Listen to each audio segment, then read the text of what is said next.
প্রিয় দেশবাসী, সবাইকে আসসালামু আলাইকুম। আমি একটা কথা বারবার বলতেছি, বারবার বলি যে দৈত্য নাগরিক, ধরেন আমাদের দেশের যে মিনিস্ট্রিগুলো ছিল, ফরেন মিনিস্টার অন্য একটা দেশের নাগরিক, আবার বাংলাদেশের নাগরিকও।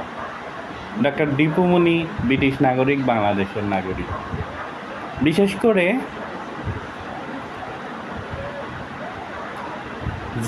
আমরা যারা যাই বলি, ফ্যাসিবাদ বলি আর সাবেক প্রধানমন্ত্রী বলি, তার ফ্যামিলির তিনি একজন ছাড়া বাকি প্রত্যেকটা মানুষ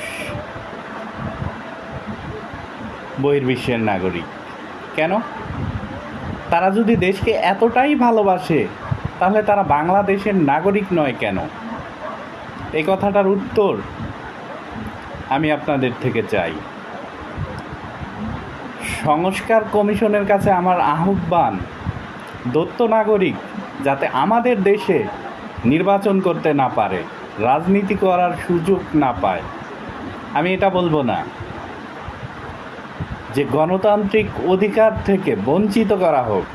নো, আপনি আমার দেশের নাগরিক হয়ে আমার দেশের জনপ্রতিনিধিত্ব করুন, জাতীয় সংসদে যান, আমার অসুবিধা নেই, আপনাকে নিয়ে আমি কথা বলবো না।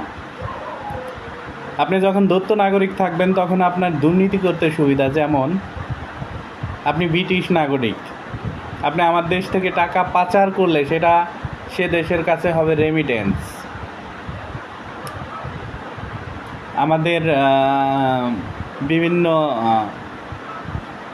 ইউটিউবার প্ল্যাটফর্মে এগুলো নিয়ে কেউ কেউ কথা বলেছে। আমিও ছোটোখাটো মানুষ, একটু কথা বলি, ভুলভ্রান্তি হলে সবার কাছে ক্ষমা প্রার্থী। তবে দেশ নিয়ে ভাবা, কথা বলার স্বাধীনভাবে যে অধিকারটা আমরা পেয়েছি, এটা যাতে সব সময়ই থাকে, এটাই আশা করব। আমার কথায় যদি ভুল হয়ে থাকে, ক্ষমা সুন্দর দৃষ্টিতে দেখবেন। আর আমার কথার থেকে যদি কোনো কিছু নিয়ে দেশের উন্নয়নের কাজে লাগানো যায়, সেটার জন্য আমি সহ পুরো বাঙালি জাতি গর্বিত হবে। কারণ আমাদের আগামী প্রজন্ম যাতে আমার এই কথাগুলোর সুফল পায়, আমি এটাই আশা করি।